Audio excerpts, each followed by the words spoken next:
Good afternoon and welcome to this Tuesday, January 29th edition of Westman Newsline. I'm Dylan Donald alongside Nolan Windsor and Randy Joseph Lilly. In today's news, we'll bring you details about a former Shiloh soldier who is in court and tell you about two other charges that were laid against residents from the Brandon area. And Nolan will be in with sports. Nolan, the Canucks and Kings renewed their bitter rivalry last night. That's right, Dylan. The two teams met in California for the first time since LA knocked Vancouver at last year's postseason. I'll have that story and more later on in sports. Thanks, Nolan. And Randy will be in with weather. Randy, I see you got your hair chopped off. Aren't you afraid your neck might get cold? Well, Dylan, with the weather we've got coming up, I don't think I'm sticking my neck out too far when I tell you I'm not expecting to get a chill. Currently in Brandon, there is light snow, and it's -9 degrees. I'll be back with all your weather details later on in the show. Thanks, Randy. A prosecutor says a soldier from CFB Shiloh showed reckless disregard for his colleagues during a training exercise in Afghanistan. Retired Master Corporal Paul Ravensdale is facing a court-martial on 6 charges, including manslaughter stemming from the incident in February of 2010. Ravensdale was running a weapons training exercise with an anti-personnel mine when something went wrong and Corporal Josh Baker was killed when the weapon fired backwards. The prosecutor, Major Tony Tamburo, says Ravensdale ignored safety rules and gave the order to fire the weapon while soldiers were walking close by, completely unprotected. And another Shiloh man faces charges after he allegedly choked a woman and stole her car after she had told him that he was too drunk to drive. Police in Brandon say it happened early Sunday morning. Officers found the 18-year-old man with the vehicle a few hours later. He faces charges of choking to overcome resistance and motor vehicle theft.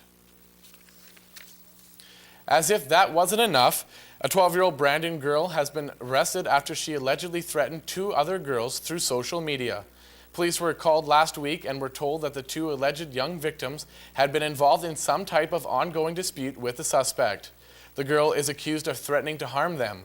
The 12-year-old will appear in court on February the 19th to face 2 counts of uttering threats. Brandon has a new police chief. Ian Grant was sworn in as the city's 18th police chief over the weekend. He says one of his priorities will be to try and find efficiencies within the police service. Grant's 93-year-old father, Robert, flew in from Corner Brook, Newfoundland for the ceremony. Grant takes over from Keith Atkinson, who has retired. A Manitoba city has been told that some soil is possibly emitting radon gas. The city of Dauphin says it's been told the radon is in the Parkland area. Radon is a radioactive gas created naturally as uranium breaks down in the ground and is the second leading cause of lung cancer here in Canada. Jared Anger of Dauphin Home Hardware says one way to prevent the spread of gas includes making sure all cracks in basement floors and foundation walls are covered. Anger also says people can order radon testing kits. Teenagers from 3 Manitoba First Nations walked to Winnipeg from their reserves to show their support for the Idle No More movement. The rally at the Winnipeg legislature drew hundreds of people. 15-year-old Dwight Kennedy of the Blood Vein First Nations helped organize the rally and says he hopes his efforts will lead to a better life for his people. The protesters say they oppose the Harper government's proposed changes to environmental oversight and want more action on Aboriginal rights. The Manitoba government is providing more funding for schools. For the 14th consecutive year, the NDP has increased education funding by $27 million or 2.3%. Education Minister Nancy Allen says there's nothing more important than giving children the start they deserve.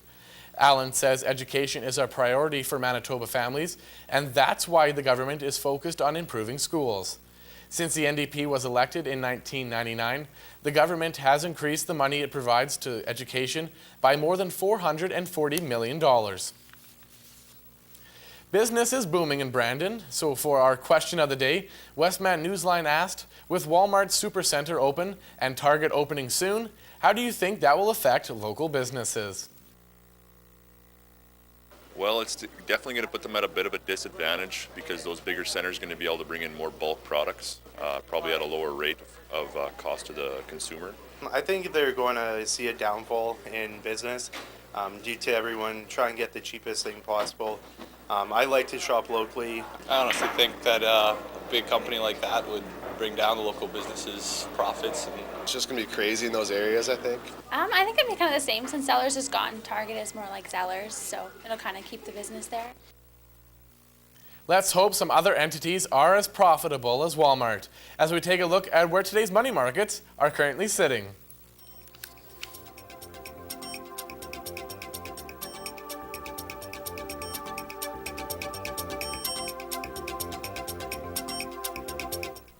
Westman Newsline, produced by the IMA Media Production students of Assiniboine Community College. Local news, weather, and sports on Brandon's only TV newscast, Westman Newsline, airing at 1 p.m. Tuesday, Wednesday, and Thursday on WCG TV. Westman Place was a busy venue over the past 5 days, hosting 2 concerts in that time. First off, Kenny Rogers entertained the Wheat City last Thursday, and Westman Newsline's Colton Yarch has more. Kenny Rogers made a stop in Brandon on Thursday night with special guest BJ Penn opening up for the country legend.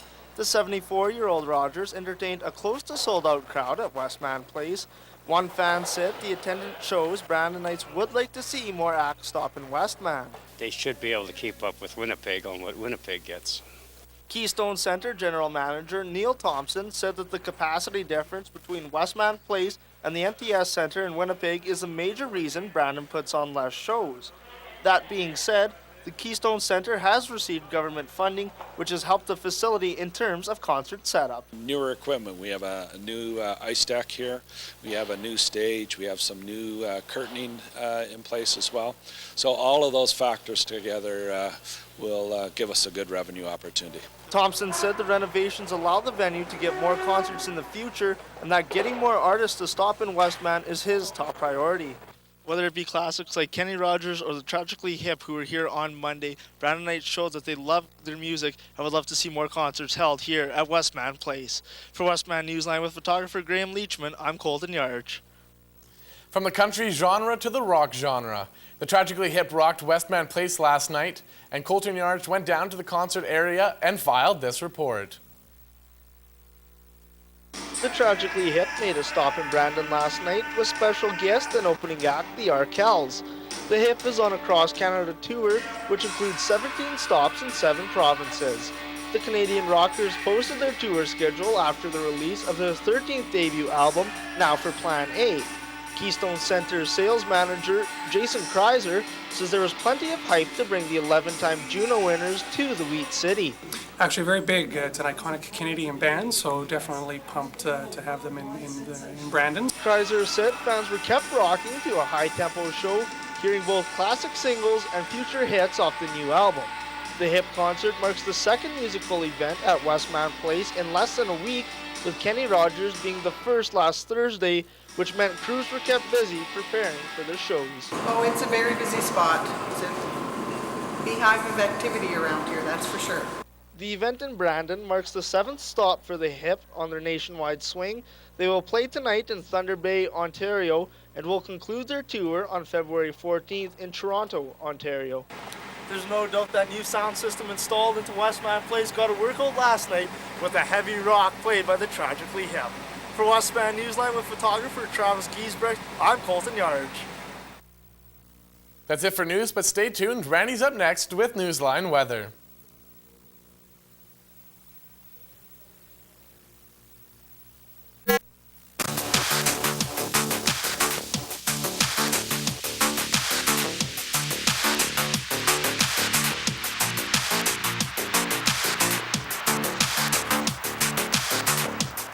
Good afternoon with Newsline Weather. I'm Randy Joseph Lilly. While I don't think the weather will improve in time for my birthday on Thursday, I think by the start of the weekend, we'll all be receiving a gift. Currently in Brandon, there is light snow and it's -9 degrees. Winds will be out of the northeast at 9 kilometers per hour.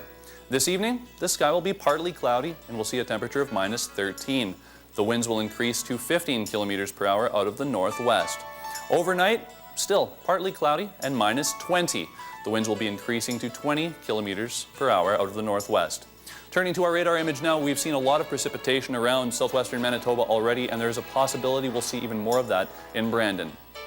Taking a look at our satellite image now, you'll see some light cloud cover early in the week in the Westman area with the heavy cloud cover coming by the weekend. Now taking a look at our 5-day forecast, temperatures are cold for the rest of the week, with things heating up by the weekend. For the first time in a long while, we will see some single-digit highs. The flurries expected on Saturday are partially responsible for the potential -5 high. By Sunday, we'll be flirting with 0 when we hit -2. Now taking a look around the region, Winnipeg is in at -9, Killarney at -8, Carberry is in at -11, while Dauphin, Neepawa, Portage la Prairie, and Minnedosa are all in at -10. Verdun rounds us out at -7 degrees. Seasonal norms for this time of year are a high of -12 and a low of -23. The record high was set back in 1992 when we were at 3.1 degrees. The record low was established way back in 1966 when Brandonites had to deal with -39.4. Once again in Brandon, it is -9 and it is lightly snowing. Winds are minimal. That's it for weather, but stick around. Nolan's up next with Newsline Sports.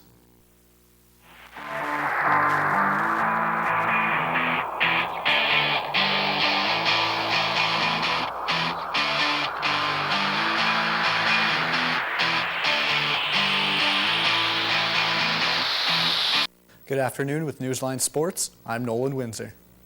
The Brandon Bobcats men's basketball team has had a lot of success in the past, and its program is known across the country. The women's team, however, has struggled in recent years and is just now trying to build its identity.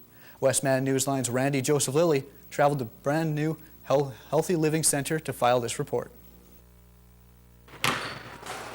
On Saturday, January 26th, the Brandon Bobcats women's basketball team welcomed the University of Saskatchewan Huskies to the Healthy Living Center. It's been a rough road for the Bobcats, but according to freshman Chantal Gaslard, there have been some positives this season. We haven't had our first win yet, so it's a little bit upsetting with that, but I'm definitely content with the way that the girls are working and trying to challenge teams and the effort that's put in. The Bobcats have not had success in the past few years in terms of wins and losses. But according to first-year coach Novell Thomas, it's not all about who comes out on top. It doesn't matter whether you win or lose. I just want us to have a complete effort. And, I'll be satisfied when we have that complete game. It's been tough for players and coaches alike, but some fans are willing to travel all the way from Gladstone to support these players. I think it's important because these young athletes have worked really hard to get where they are. They have to balance a lot of different things between studies, their sports. On this night, the Bobcats were unsuccessful, falling 60-34. However, it's possible by the time they've played all their games, they can still be happy with what they've accomplished and build a solid foundation for the next season. For Westman Newsline with photographer Tamara Pimentel, I'm Randy Joseph Lilly. The Bobcats will be traveling to Lethbridge this weekend to take on the Pronghorns. Jeff Carter scored Los Angeles' first power play goal of the season and added the only score in the shootout, leading the Kings to a 3-2 comeback victory over the Vancouver Canucks on Monday night. Defenseman Slava Voinov tied it with 43.2 seconds left in regulation for the defending Stanley Cup champions, who have won 2 straight after a 0-2-1 start. Jonathan Quick stopped 21 shots for the Kings, including all 3 Vancouver attempts in the shootout. Roberto Luongo made 26 saves for Vancouver, which went 1-1-1 on a 3-game California road trip. Zach Kassian scored his 4th goal of the season, and Alex Burrows also scored in a rematch of the club's stunning playoff series last spring. After a scoreless overtime, Quick easily stopped Burrows, Alexander Edler, and Kassian, while Carter beat Luongo in the 3rd shootout round. Defenseman P.K. Subban will be rejoining the Montreal Canadiens after signing a 2-year U.S. $5.75 million contract on Monday. He will make $2 million the first year after having earned $875,000 last season on an entry-level contract. Subban did not attend training camp and missed the first 4 games of the regular season while negotiating with the NHL team club. He will join the team on Wednesday. And Dylan, that's it for sports. Thanks, Nolan. And that's all we have for you today. Be sure to join us again tomorrow for Brandon's only TV newscast, Westman Newsline.